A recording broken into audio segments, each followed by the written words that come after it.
The Isaiah Factor Uncensored starts right now. And welcome to The Factor Uncensored. As a journalist, it's our job to report the facts.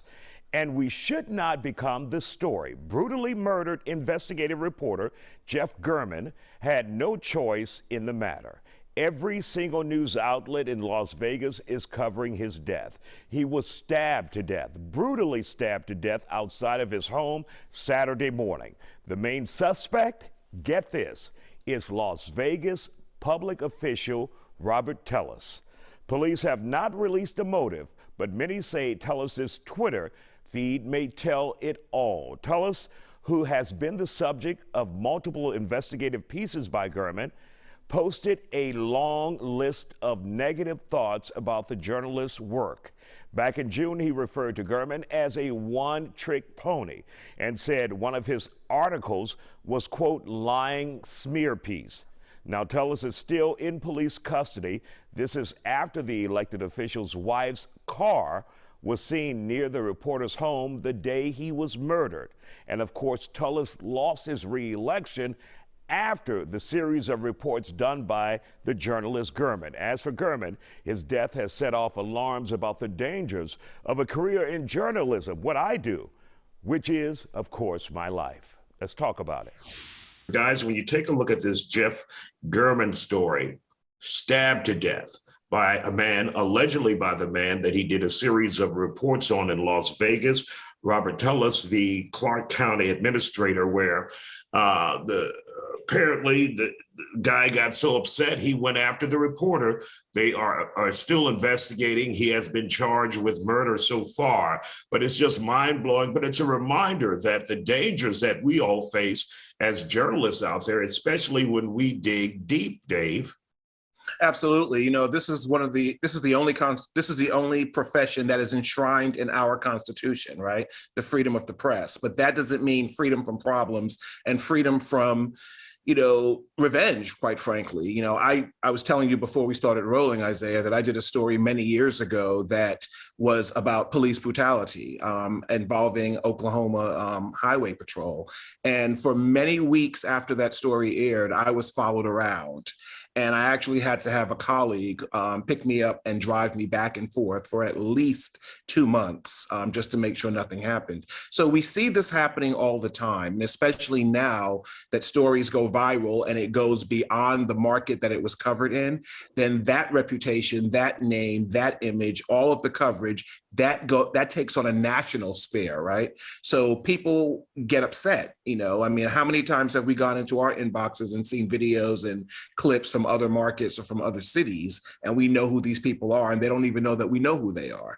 So this is really surprising. It's deeply distressing, but again, it shouldn't come as a real shock to anyone, especially people who work in this profession.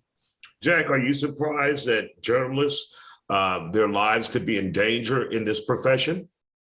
No, not at all. I mean, taking into context now the mindset that we see a lot in society today, I would like to see there be some protection when we go out to do a story. We're simply doing our job. The police are doing their job in some cases, not like the story that you did, Dave, but there are jobs out there that you ultimately are taking a risk when you tell the story, regardless of whether it's uncovering something that a high level official is doing that could draw the wrath of the powers that be. It could be something as simple as going in and uncovering a drug ring where the drug dealers are mad or pissed because you've pulled the veil away. You at that point in time, you could be toast. I mean, there are times I'll tell you this, I was in Corpus Christi. We had a new reporter that came into town. I was just basically showing her some of the areas of town that are known for news. And we get pulled over by the cops. And it was a predominantly black part of town. And the cop pulls me over. and gets me out of the car. And he goes, "What are you doing over here?" I said, "I'm showing this new reporter some areas of town that make news." And he goes, "No, what you're doing is you're either doing something illegal or you're becoming a victim." And I said, "Well, the longer you keep me standing outside this car, the chances go up for me becoming a victim, but I'm not doing anything." So, I mean, it just goes to show you, you can be anywhere covering any story, and you make the wrong person mad, your life's at risk. And then we also remember that photographer and reporter in Virginia who were killed in the middle of a live shot, which you may remember, that story. I mean, that was a workplace grievance, but that happens all the time. I mean, we've seen reporters doing live shots and people come behind and they scream vulgarities, or they come up to them, or they attack them in some cases. So, I agree with Jay Vincent. We need to see more protection, and we need to start, taking this seriously, because anything that we cover, we can be subject to, retaliation. And of course, Dave, the death of the reporter in Las Vegas, one of the things you said earlier was you're surprised we haven't seen that more often, because right, as reporters, we change people's lives with the facts or details of a story that we may uncover or reveal to the public. Years ago, when I was an intern in my hometown of New York, I worked with a reporter who was nationally known. He was in local news then, and he was a really good investigative reporter, and he was following a tip on the mob. And he got a couple, this was before cell phones and pagers, right? He got a letter in the mail and it said, "Leave us alone, leave the story alone, drop it." He got another letter, drop it. He ignored it. The third letter came in the mail. It was a picture of his son boarding a school bus that was ripped in half. Wow. He dropped the story. That was 1990. That happened. He told me this in 1995, but that had happened years before. And I watched him as a kid growing up in New York, covering all of these huge stories and scandals, or uncovering, I should say.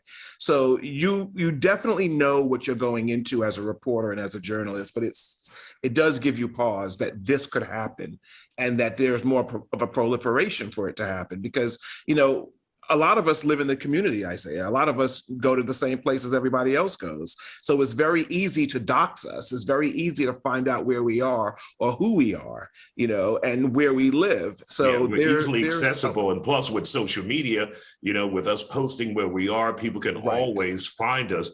Jack, I don't know if you recall, when I was an investigative reporter in Little Rock, I did a series of reports on the governor there. And he apparently came to the newsroom, him and his staff, to try and get me fired in Little Rock. Yep. We've since become good friends now, but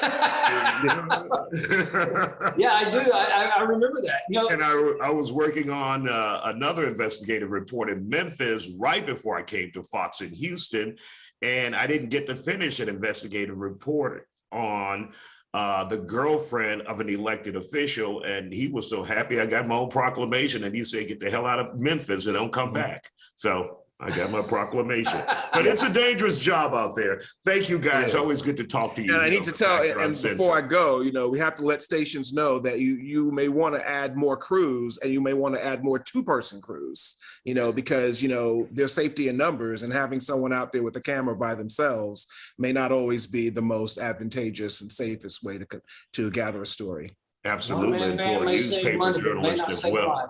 Exactly. Good point, Jay Vincent. All right. Thank you guys for joining us here on The Factor Uncensored.